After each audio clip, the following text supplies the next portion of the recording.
자, 안녕하십니까. 지난번 강의 때 동영상에서 한국교회의 현실과 우리 목회자들이 가져야 될 자세들, 또 그리고 희망은 어디서 오는가라고 하는 면에 대해서 한번 잠깐 살펴봤습니다. 그 영상은 과도기적으로 중간 오늘부터 시작하는 동영상의 를 첫 번째 시리즈하고 연결하는 그러한 과도기적인 영상으로 만들었어요. 오늘부터는 이제 하나님에 대해서 한번 좀 더 생각해 보려고 합니다. 우리들이 갖고 있는 하나님, 생각하고 있는 하나님이 어떤 하나님인가? 도대체 우리는 어떤 하나님을 믿고 있는가? 또 다른 말로 하면요, 약간 좀 도전적인 얘기가 되겠지만은 어떤 하나님을 믿어야 되느냐? 우리의 하나님은 어떤 하나님으로 만들어가야 되느냐? 어떻게 생각하면 우리가 만들어가는 하나님, 굉장히 도발적이죠. 하나님이라고 하는 존재가 어떻게 만들어져 가야 되냐, 그 하나님이 우리에게 어떤 의미를 갖고 있느냐, 이런 거에 대해서, 이런 측면에서 한번 하나님에 대해서 접근해 보려고 합니다. 그래서 이제 우리들이 갖고 있는 하나님에 대한 개념이 무엇인가, 기본적인 개념이 무엇인가를 먼저 살펴보고, 그리고 그 후에 우리가 가져야 할 하나님, 우리가 믿는 하나님은 이런 하나님이 되어야 한다라고 하는 것들을 한번 말해 보려고 합니다. 초보 투사가 있어요. 이제 처음으로 진짜 싸나운 소 앞에 서 있습니다. 그리고 그 소와 이 초보 투사가 이제 서로 마주보고 있습니다. 이 투사가 굉장히 하나님을 잘 믿는 사람이에요. 그 순간에 이 초보 투사는 어떤 기도를 드릴까? 어떤 하나님이 어떻게 자기를 도와주실 것을 라고 생각할까? 어떤 기도를 드릴까? 이런 기도를 드릴 수 있습니다. 문이 열리고 사납게 생긴 투가 나타납니다. 투사는 관중들에게 침묵 가운데 하나님께 기도해 줄 것을 요청합니다.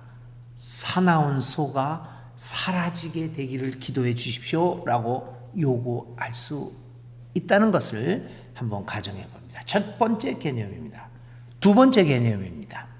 투사가 가지고 있는 개념이죠. 문이 열리고 사납게 생긴 투가 나타납니다. 투사는 관중들에게 침묵 가운데 하나님에게 기도해 줄 것을 요청합니다. 사나운 투를 물리칠 충분한 용기와 힘을 나에게 주십시오. 여러분은 어떻게 기도하시겠습니까? 첫 번째 개념이나 두 번째 개념은 바로 오늘 우리들이 하나님에게 가지고 있는 어떤 특별한 상황, 그것도 위기의 상황에서 우리들이 가지고 하나님에 대하여 가지고 있는 두 가지 중요한 개념을 얘기합니다. 사나운 소가 그냥 사라져버리게 되기를 기적을 바랍니다. 기적을 행하시는 하나님을 우리들이 그 개념을 가지고 있죠. 두 번째 개념은 이 투사는 그 투를 물리칠 힘과 용기를 달라고 기도했죠. 마찬가지죠. 우리가 우리의 삶의 위기나 여러 가지 어려운 고난, 그 어떤 그 막막한 이 상황 속에서 우리는 하나님께 기도합니다. 하나님, 이거를 극복한 힘과 용기와 능력을 주십시오. 이렇게 얘기를 합니다. 이게 대체적으로 우리들이 하나님에 대하여 갖고 있는 두 가지의 아주 중요한 개념입니다. 이러한 개념에서 나타나는 문제점은 뭘까요? 첫 번째는 소극적인 영성의 모습입니다. 인간이 할 게 별로 없습니다. 두 번째는 모든 것을 해결해 주는 가부장적인 하나님의 모습이 우리 머릿속에 깊이 자리 잡고 있다는 것이죠. 소가 사라지든지 아니면 내가 소를 이길 힘을 나에게 하나님이 주시든지 간에 해결해 주신 분은 하나님입니다. 그 가부장적인 하나님입니다. 따라서 이러한 두 가지 하나님의 개념 속에서 인간은 하나님의 처분을 바라고 하나님께 요청만 하는 수동적인 모습을 가질 수밖에 없죠.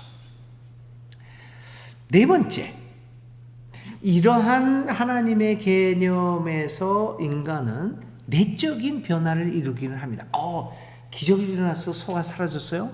또 나한테 힘을 줘서 내가 소를 물리칠 수 있어요? 그런 경험을 통해서 내가 하나님을 체험을 합니다. 그래서 와, 하나님은 살아있고 하나님은 뭐 좋으신 분이고 그래서 나도 하나님을 따라서 잘 살아야지, 이러한 내면적인 변화를 이루기는 하지만 왜 소를 죽여야 되는가? 왜 이러한 투어하고 관중들 나서 왜 이런 참혹한 게임을 즐겨야 하느냐라고 하는 이 주위의 현실의 개혁에 대해서는 미흡한 모습을 보입니다. 대부분이 이제 한국 교회가 갖고 있는 모습들이 그러죠. 이러한 하나님 속에서 이러한 내면적 변화는 있지만 주위의 현실의 개혁에 대해서는 미흡한 모습을 보이는 것이 이런 하나님의 개념으로부터 옵니다. 그래서 우리 주위에는 하나님을 믿는 사람들이 좋은 일을 많이 합니다. 뭐 서울역에도 그렇고 저는 급식을 해주는 사람들이 많잖아요. 어리고 밥 못 먹는 사람들, 거리에 노숙인들을 위해서 굴다리에서 밥 주고 뭐 밥퍼도 하고 그렇습니다. 굉장히 좋은 일입니다. 굉장히 기쁘고 또 아주 본받을 만한 일이죠. 근데 한 가지요.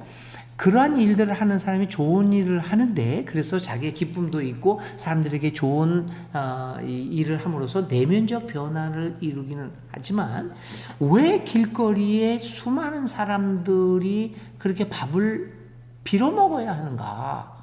왜 이렇게 가난이 만연해지고 있는가? 왜 한국 사회에서는 OECD 국가 중에서 노인의 빈곤율과 자살률이 제일 높은가? 왜 그런가? 이 사회적 문제가 있지 않느냐라고 하는 주위의 현실을 이걸 바꿔야 되지 않겠느냐라고 하는 생각을 하지 못합니다. 그냥 밥만 퍼줍니다. 이런 모습들이 어디서 왔을까요? 바로 이러한 투사가 갖고 있는 두 가지 이 하나님에 대한 개념에서 비롯된 것이 아닐까라고 하는 질문을 던지면서 오늘의 강의를 한번 또 시작해 보겠습니다. 우리가 이미 알다시피 우리는 폭력과 가난의 혼돈의 시대를 살고 있습니다. 뭐 요즘 벌어지고 있는 일들 말도 못하죠. 뭐 전쟁의 문제, 뭐 여러 가지 이 분열의 문제, 혐오와 차별의 문제, 뭐 가난의 문제, 이 혼돈의 상황에서 살아가는데 이 혼돈의 상황을 우리는 어떤 하나님을 믿으며 어떤 영성으로 대처해 나갈 수 있습니까? 우리에게는 여러 가지 질문이 밀려옵니다. 쓰나미가 몰려왔을 때 하나님은 어디에 계셨는가? 세월호 참사가 일어났을 때, 이태원 참사가 일어났을 때, 오송 참사가 있을 때, 최일병인가? 물에 휩쓸려서 죽었을 때 도대체 하나님은 어디에 계셨는가? 더 멀리 가보면 아우슈비츠에서 하나님은 도대체 어디에 계셨는가? 폭력이 난무하는 우리의 사회에서 하나님은 어디에 계시는가? 라고 하는 질문을 던지면서 오늘의 삶을 살아가고 있습니다. 이런 사회에서 하나님은 도대체 어떤 하나님이시고 어디에 계시는가 라고 하는 질문을 던질 수밖에 없죠. 이런 상황에서 우리들이 일반적으로 갖고 있는 하나님에 대한 개념을 한 5가지로 한번 제가 정리를 해봤습니다. 첫 번째는 우리가 가지고 있는 아까 투사의 경우에서도 말씀드렸지만 첫 번째는 화를 내는 무서운 신이라고. 우리는 하나님에 대해서 첫 번째는 무엇보다도 제일 먼저 가지고 있는 그 감정은 공포입니다. 화를 내는 무서운 신이라고 하는 것이죠. 이 공포의 감정이라는 것은 인간이 생명체가 가지고 있는, 식물도 마찬가지고 모든 존재가 가지고 있는 가장 원초적인 생존을 위해서 가지고 있는 가장 원초적인 감정은 사랑이 아닙니다, 여러분. 그 심리학자들도 정신과 과학자들 다 얘기하고 있죠. 공포입니다.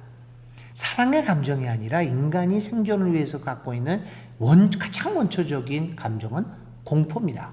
어쩌면 이 공포 때문에 종교가 만들어진 것인지도 모르죠. 그래서 이 공포의 가장 원초적인 감정인 공포를 신에게 이렇게 대입을 하니까 첫 번째 가지고 있는 신에 대한 개념이 화를 내는 무서운 신이라, 그런 개념을 갖게 되죠. 두 번째는 화를 내는 무서운 신인데 무조건 화를 낸다라는 것보다는 어떤 죄에 대하여 벌을 주는 신이다. 그래서 내가 어려운 일이 당하게 되면, 내가 폭력을 당하게 되면, 나한테 이런 일이 됐으면, 이게 내가 뭔가 잘못해서 그 공포의 신이 나에게 내 죄값으로 벌을 주는다라고 하는 생각을 갖게 되는 것이죠. 자, 이러한 신의 개념, 세 번째 중요한 신의 개념은 모든 것을 자신 손안에 두고 조종하시는 신. 아까도 말씀드렸지만은 소를 없애게 해준다든지 아니면 소를 이기게 해준다든지, 모든 것을 자기 손안에 두고 해결하시는 하나님, 자신의 손안에 두고 조종하시는 하나님이라는 개념을 갖고 있고요.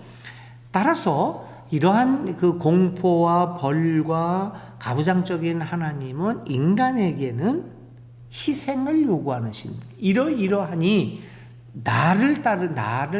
나에게 복을 받기 위해서는 이러저러한 희생을 해야 된다라고 하는 희생을 요구하는 신. 마지막으로는 사필귀정의 신.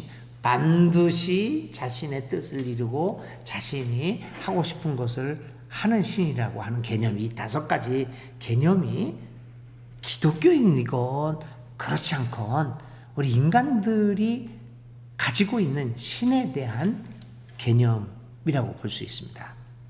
따라서 이런 5가지 일반적인 신에 대한 개념을 갖고 있는 사람들은 반드시 기독교인만 그런 건 아닙니다. 거의 모든 종교인들은 신을 상정하고 있는 종교인, 불교는 조금 다르지만요, 신을 상정하고 있는 종교에서 그 신에 대한 인간의 태도도 5가지로 정리를 할 수 있습니다. 첫 번째는 교섭을 합니다. 벌을 주고 공포의 신이기 때문에 그 신하고 교섭을 하는 거죠. 내가 이렇게 할 테니 뭐 어떻게 해주세요. 이렇게 그 어떤 존경과 이런 관계보다는 교섭의 관계가 됩니다. 두 번째는 이 교섭하는 거에 있어서 중요한 방법이 제물을 바치는 거죠. 희생을 하는 거죠. 그래서 제물을 바치고 희생을 합니다. 세 번째 인간의 태도는 신의 비율을 맞춥니다. 어떻게 신이 무엇을 좋아할까? 신이 원하는 것이 뭘까? 라고 해서 신의 눈치를 보는, 그러한 신의 비율을 맞추고 눈치를 보는 거니, 네 번째 바로 눈치를 보는 인간의 그 태도를 가지게 되고, 5번째는 거리를 둡니다. 적당한 만큼의 거리를 둡니다. 예를 들면 여러분, 성전을 만드는 것, 성전에 와서 예배 드리는 게 뭐 여러 가지 의미가 있을 수 있겠지만 하나님이 계신 곳이라고 그래서 거리를 두는 겁니다. 나의 삶의 일반적인 삶의 현장에서는 하나님이 없다고 보는 거죠, 신이. 여기 와서 예배를 드리고 뭐 선물을 바치고 신의 비율을 다 맞추게 되는 거죠.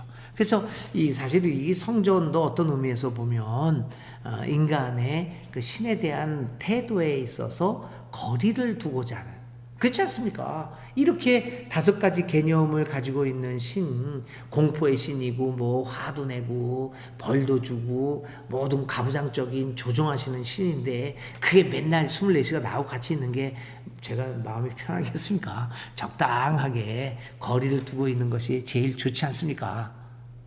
그렇게 해서 신에 대한 태도가 이렇게 5가지, 교섭, 제물을 바치고 신의 비율을 맞추고 눈치를 보고 거리를 두는 모습으로 이렇게 발전하게 됩니다.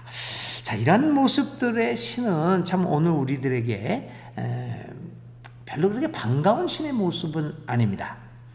여기서 또 한 가지, 그러니까 이러한 신은, 그렇다면 하나님은 세상을 이렇게 이러한 그 5가지 모습의 하나님은 세상을 어떻게 만들었고 우리 인간을 어떤 존재로 만들었을까라고 하는 질문이 나오죠. 하나님은 과연 우리를 자유로운 존재로 만들었는가, 아니면 그의 뜻대로만 움직이는, 그의 조종을 받는 꼭두각시 인형 같은 존재로 만들었는가? 자유로운 존재인가? 꼭두각시 인형과 같은 것인가? 이런 것들을 우리가 질문하지 않을 수 없습니다. 그렇다면 이런 질문 앞에서 우리는 성서를 통하여, 그리고 역사 속에서 우리가 만난 예수님을 통하여 우리에게 보여주신 나타난 하나님, 예수님 안에서 성육신하신 하나님은 이런 면에서 어떤, 인간과의 관계에서 어떤 하나님이실까 라고 하는 것을 우리가 생각해 보지 않을 수 없습니다. 성서에 나타난, 그리고 예수님을 통해서 우리에게 보여주는 하나님은 무엇보다도 인간의 자유를 존중하시고 자연의 역동성을 허락하시는 하나님임을 알 수 있습니다. 엄밀한 의미에서 인간을 조종하고 자신의 뜻대로만 하려고 하는 하나님은 진정한 의미의 예수의 하나님은 아니십니다. 그래서 우리가 이제 이렇게 생각을 하잖아요. 하나님의 뜻만 이루겠다. 그럼 하나님은 자신의 뜻을 사필 규정, 하나님의 자신의 뜻만 이루려고 하는 하나님이다. 그것은 사실 예수가 우리에게 보여준 하나님은 아닙니다. 자신의 뜻만으로 하려는 하나님이 아니라 인간의 뜻을 존중하면서 인간과 함께 만들어가는 하나님이 예수가 우리에게 보여주는 하나님이시죠. 그래서 결국은 참견하고 간섭하는 신은 성서의 신이 아니다라고 이야기하고 있습니다. 그렇다면 우리가 하나님에 대한 그 개념을 바꾸는 데 있어서 그 아까 얘기했던 5가지 일반적인 개념에서 우리는 다시 한번 우리가 믿는 하나님, 아니 믿어야 할 하나님은 무엇일까라고 하는 것들을 우리가 생각해 본다면, 첫 번째는 하나님은 우리들과 함께 계시는 하나님입니다. 거리를 두고 멀리 떨어져 있는 하나님이 아니라 우리들과 함께 고통을 당하고 우리들과 함께 싸우시는 하나님이라고 하는 것을 먼저 전제해야 됩니다. 모든 것을 자기 손으로 마음대로 조종하시는 하나님이 아니라 우리와 함께 하시며 우리와 함께 고통을 겪으시며 우리와 함께 싸우시며 우리와 함께 이루어 나가시는 하나님이라고 하는 것을, 개념을 바꿔야 되지 않겠습니까? 이러한 개념에서 출발해 보면 하나님의 모두스 오페란디, 하나님의 행동 방법, 일하시는 방법은, 그 모델은 무엇일까? 간섭하거나 조종하지 않으신다. 하나님은 우리를 자유로운 존재로 창조하시고 생명을 창조하고 회복하는 신이라고 하는 것을 생각해 봅니다. 따라서 그는 우리와 함께 자신의 삶을 거는 신이다. 이 말은 굉장히 중요합니다. 만일요, 하나님이 우리와 함께 자신의 삶을 겁니다. 그렇다면 우리가 망하면 하나님도 망하겠다라고 하는 각오를 하는 신이라는 말입니다. 만일 우리가 망하는데 하나님도 우리와 함께 같이 망한다면 그 하나님은 진정 나의 하나님입니다. 나와 함께하고 나와 가까이 있는 신입니다. 다시 말해서 하나님은 인간의 손에 자신을 맡기는 하나님이다. 이거 굉장히 도발적인 이야기죠.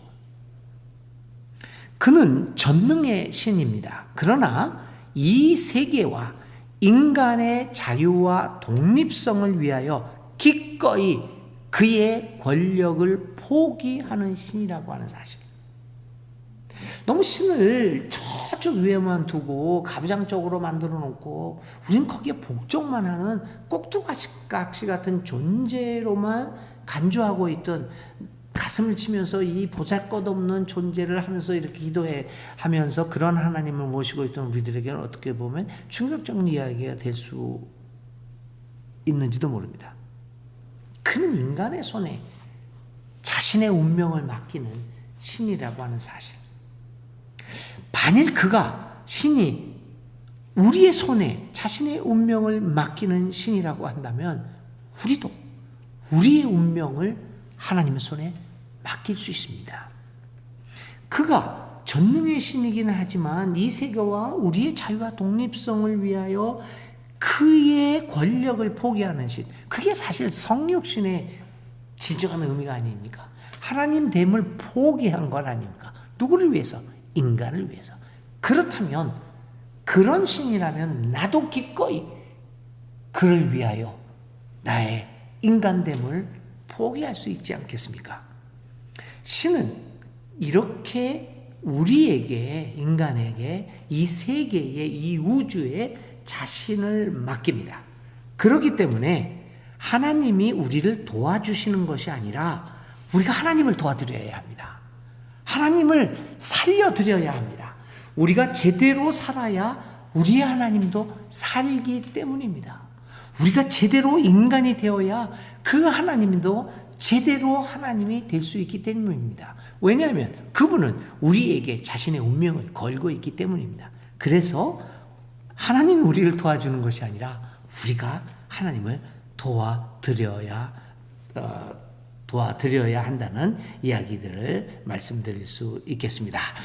그래서 우리는 모든 것을 이제 결론적으로 말씀드리면 모든 것을 다 하시는 신비로운 하나님의 멀리 있는 하나님의 개념에서 벗어나서 이제는 인간들 안에서 인간의 내부적 역동성과 의미 그리고 방향성을 창출해내는 구체적인 하나님, 우리에게, 우리 안에 우리에게 운명을 거는 구체적인 하나님을 회복해야 합니다. 그래서 이제는 우리의 자유와 책임을 대신하여 모든 것을 자신이 조종하고 도맡아 하는 신은 이제는 그만두자라고 합니다. 하나님은 아무것도 해결해 주시지 않습니다. 우리의 폭력이 난무하는 이 상황에서 하나님은 해결해 주시지 않습니다. 그러나 우리와 항상 함께 하시고 우리와 자신의 운명을 걸고 계십니다. 그는 우리 옆에서 악을 대항하여 싸우십니다. 그는 우리 옆에서 함께 고통을 겪으시며 모든 비인간적인 상황과 비생명적인 상황과 불의와 폭력을 대항하여 싸우십니다. 하나님은 언제나 사랑의 하나님이심을 포기하지 않습니다. 그는 우리를 지탱하시고 회복시켜 주시고 용기를 주시고 격려하고 동행해 주십니다. 그러나 결코 우리를 철부지 취급을 하지는 않으십니다. 오히려 그는 우리로 하여금 자유롭고 책임 있는 선택을 하시도록 우리를 초청해 주십니다. 다시 말하면 우리로 하여금 좀 더 인간적인 인간이 되도록 해 주시는 하나님이십니다. 우리가 인간이 좀 더 인간적이 되면 될수록 하나님은 더욱더 하나님다워집니다.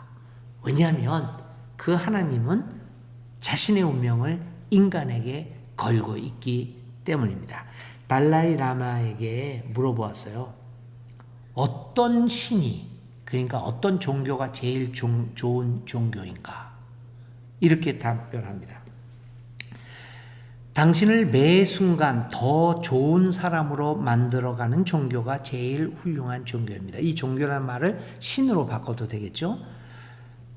다시 말하자면 당신을 보다 더 자비로운 사람으로, 보다 더 섬세한 사람으로, 보다 더 자유로운 사람, 보다 더 사랑의 사람, 보다 더 인간적인 사람, 보다 더 책임 있는 사람으로 만들어가는 종교 신입니다. 이런 사람으로 당신을 만들어가는 종교가 바로 당신에게 가장 좋은 종교입니다. 이런 사람으로 당신을 만들어가는 신이 바로 당신에게 가장 좋은 신입니다. 오늘 우리가 믿는 하나님은 어떤 신입니까? 우리가 믿는 종교는 어떤 신입니까? 나를 매 순간 더 좋은 사람으로 만들어가고 있는 그분이 우리가 믿고 있는 예수의 하나님, 성서의 하나님이 아닙니까?